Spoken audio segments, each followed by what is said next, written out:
Friends, I'll be discussing with you now about the functions of audit. In particular, the function of government audit. See, the primary function of government audit is to verify the accuracy and completeness of accounts, to ensure that all financial transactions, namely the receipts and payments, they are properly recorded in the accounts, correctly classified, and that all expenditure and disbursements they are authorized by the sanctioning authorities and watched, and that all sums that are due to the government they are regularly recorded in the broadsheets and the ledgers according to the demands, and they are also reflected in the accounts properly. So the main aim or the broad aim of audit, it is to safeguard the financial interests of the taxpayers and to assist the parliament or the state legislature in exercising financial control over the executives, over the officers. So it is the function of the Controller and Auditor General of India, the C&AG, in the discharge of his duties to watch that the various authorities appointed under the provisions of the Constitution and the laws made thereunder, they are discharging their duties properly. So the right of independent criticism is therefore inherent in the audit function, and it is the function of the executive of the government to make the financial rules and orders, and that it is the function of the audit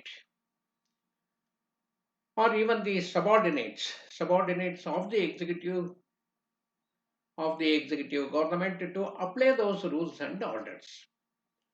And it is the function of the audit here to verify and ensure that orders are properly applied. And you should also understand one thing, it is not a function of audit to prescribe what such rules and procedures or orders should be. So the executive government and not the Indian audit and the accounts department is responsible for enforcing the economy in the expenditure of public monies. So it is, however, the duty of the audit to bring to notice the wasteful expenditure, the irregularities, and the infractious expenditure that's being incurred in the public administration. So, coming to the main aim or the object of audit, although it is the duty of the audit officers to ascertain that the prescribed rules and orders they are obeyed, is not to be understood that the more application of those rules and orders in their minute detail by itself serves the purpose of audit. It is not so. So the fundamental object of audit, it is to secure the real value for the taxpayers' money by seeing that the expenditure is not irregularly and wastefully incurred. So for such a purpose, it is necessary, of course, that rules and procedures should be laid down, but they are not to be regarded as ultimate in themselves and insist rigidly on relatively petty, small matters and forget the real object of audit. So, undue insistence on very small errors, the trifling errors and technical irregularities should, whenever possible, be avoided, and more time and attention should be devoted to the investigation of the really important and major or substantial irregularities with the object of not only securing the rectification of such particular irregularities, but audit should also ensure that the regularity and propriety in similar cases in the future is effected. So at the same time, it must be borne in mind by the audit or the auditor that failure to appreciate the significance of what appears to be a minor irregularity that may lead to failure to discover an important fraud, a major fraud, of a defalcation. So therefore, an auditor must develop an attitude for assessing the importance of an individual irregularity. Objectivity and independence, they are the two essential qualities an auditor should possess, and they should be complementary in the manifestation. So the prescribed checks should therefore be observed in the spirit and not in the letter, as opposite to the spirit. So audit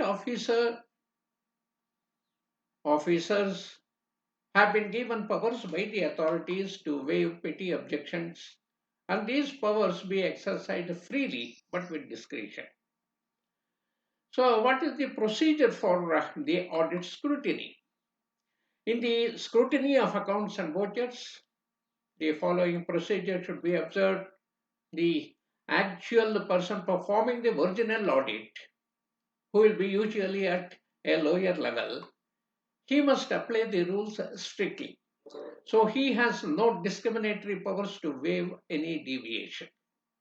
But once the detailed audit has been carried out strictly and deviation of rules brought to light, it will be for the audit officer at the senior level to exercise the discretion vested in him by government, as laid down in the C&AG's Manual of Standing Orders, the MSO Tech Rule 177, Part 1. So if the objection is of such a nature that it cannot be waived under the provisions of the Manual of the Standing Orders, MSO Tech, it will be the duty of the audit officer to report it firmly, but in courteous language, in a polite language. So the more important the objection, the more necessary it is to quote it in language courteous and impersonal. And audit has to report the results to the proper authority so that appropriate action may be taken to rectify the irregularity or the impropriety where possible, or to prevent a reoccurrence of it. So audit has to mainly assist the government, the funding agency. Audit is one of the instruments of financial control.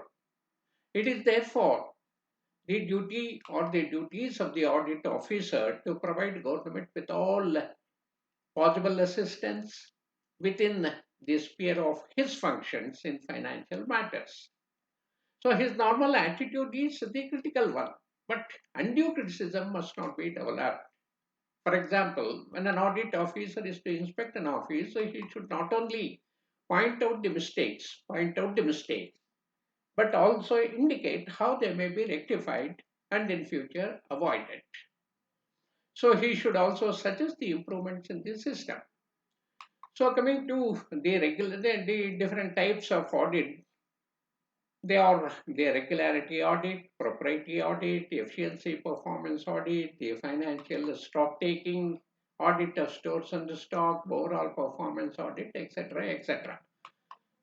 So coming to regularity audit,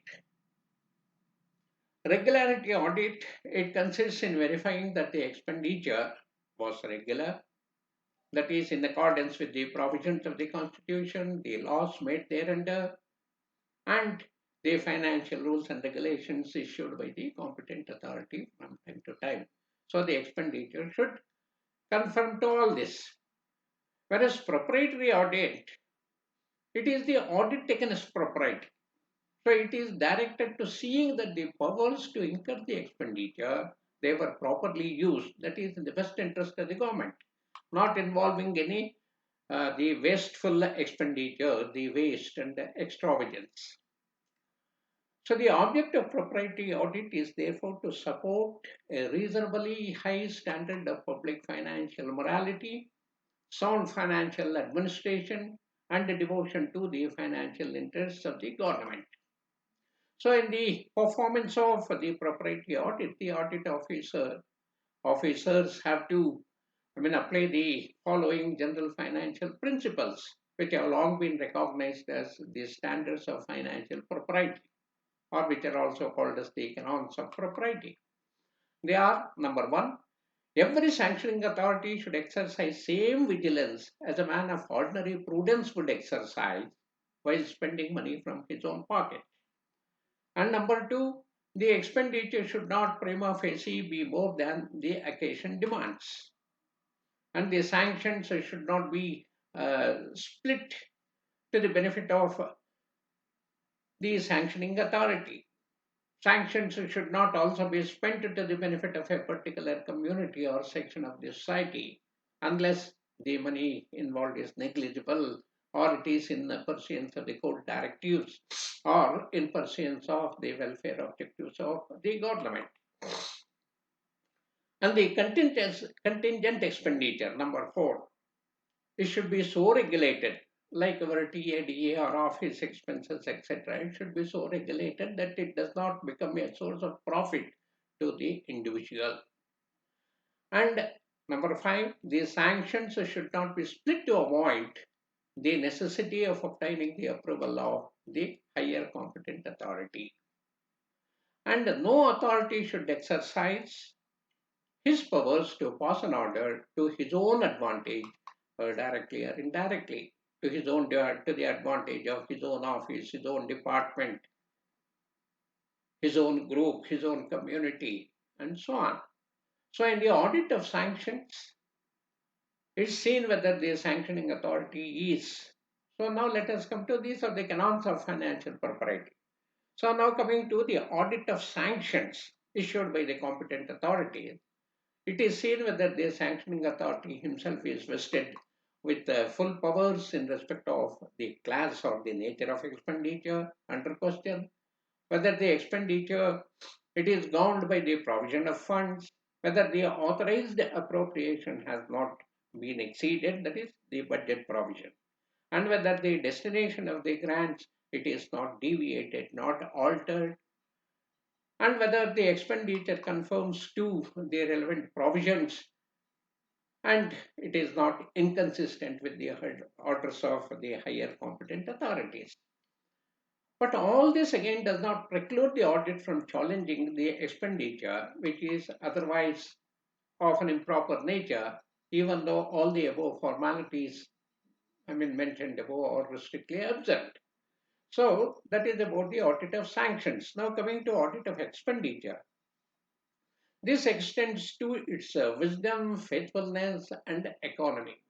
So, as a matter of fact, it is not sufficient only to ensure the observance of sundry rules and other formalities connected with the incurrence of expenditure, but it is of equal importance for the audit to see that the broad principles of orthodox finance are borne in mind, not only by the disbursing officers, but also by the sanctioning authorities. So then let us see what is the efficiency performance audit. See, in the context of the outlay of the various developmental projects, schemes, the efficiency performance audit or the efficiency audit of expenditure, it has assumed great importance. So this is mainly directed to ascertain that A, whether various schemes are being run economically by the organizations, by the departments, and B, whether they are actually yielding the results expected of them, and whether the estimates and the cost schedules, whether they have been prepared and adhered to, and if they are not prepared, whether there are adequate reasons or substantial reasons for the excess, and whether there have been any serious avoidable delays in the progress of work resulting in the increase in the total cost of the program, total cost of the project, or resulting in the loss of revenue, and whether there has been any wasteful expenditure, including that resulting from the lack of coordination, then whether any wasteful expenditure is being incurred on unnecessary or unutilized items, whether there has been any serious or recurring losses. Similarly, whether the performance cost compares well with the results obtained in similar schemes in other public sectors, in other departments, other organizations. So these are to be seen. All these are to be mainly seen in the efficiency performance audit. And coming to the financial stock taking, see, financial stock taking of a big engineering project, a major project, it is undertaken periodically to correlate the progress of work actually done as compared with the estimates in order to ascertain the prospects of the project being completed within the stipulated time, stipulated sanctioned estimates, within the limits of the sanctioned estimates. And coming to the audit of stores and the stock, the audit of stores and stock, the audit of stores accounts kept in any office, it is directed to ascertaining that the departmental regulations governing the purchases, receipts, and issues, the custody, condemnation, the sale, and the stock taking of stores, they are all, well devised. That is to be seen in the audit. They are well devised and properly carried out.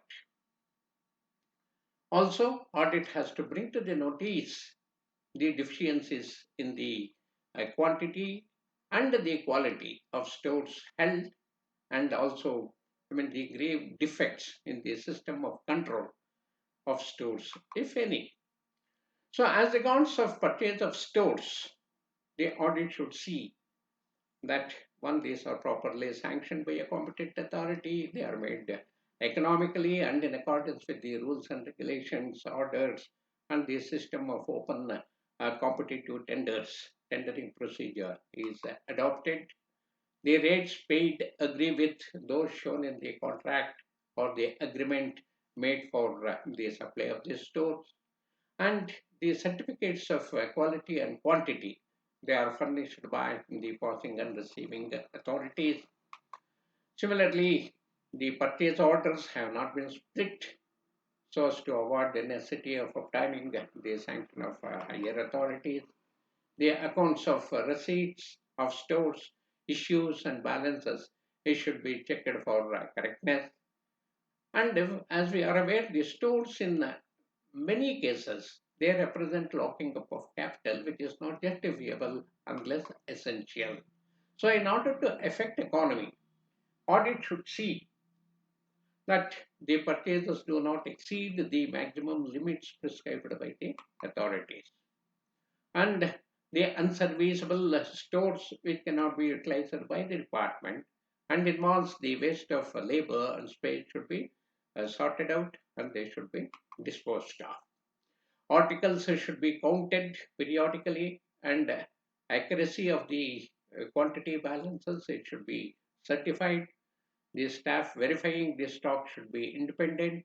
A regular stock verification certificate or the asset certificate, asset register, etc., should be properly maintained, and it should be periodically checked. And where a priced account, that is the value account, is maintained, the store should be priced, that is the cost of the stores. It should be evaluated with reasonable accuracy, and the rates initially fixed, they are reviewed from time to time. So that should be ensured. And the value accounts, they should tally with the accounts of the works of the departments connected with the store's transactions. And it should also tally with the figures reflected in the accounts in the balance sheet. So steps should be taken for the adjustment of profits or losses due to revaluation, stock taking, or other causes, and that these are not indicative of any serious disregard of rules that the audit should ensure. So the general principles to be observed when entering into a contract involving expenditure from the public fund, major expenditure, the audit should bear in mind the terms of the contract should be precise and definite. As far as possible, the legal and financial advice should be obtained before entering into a contract, drafting the contract. Standard forms of contract should be utilized. Terms of contract should not be materially varied after the contract is signed. No uncertain or indefinite liability should be indicated in the contract. So all values, rates, etc. should be very precise and accurate. No scope for any ambiguity. And the whether and wherever it is practicable and advantageous, the contract should be placed only after the invitation of the open tenders. And in selecting the tender, the financial status of the individual, the financial status of the firms, it must be taken into account in addition to, of course, all other relevant factors. And orders should not be placed without at least a written agreement as to the price. So, supposing you have to take the approval of the higher competent authority, I mean, formally before placing the contract, to which he has already, say, on a note sheet or somewhere he has agreed. But still, even in such case, the orders should not be placed without at least a written agreement with regard to the price. Provision should be made for safeguarding the government property which is entrusted to the contractor. It may be for repair, renovation, modification, painting, or whatever it is. And when the contract is likely to continue for a period of more than 5 years, then a provision for the unconditional revocation or cancellation within 6 months' notice should also be made in the contract. So these are basically, I mean, the rules and regulations that are to be seen, or to be checked, the procedures that are to be checked while carrying out the audit of government accounts. So thank you, friends.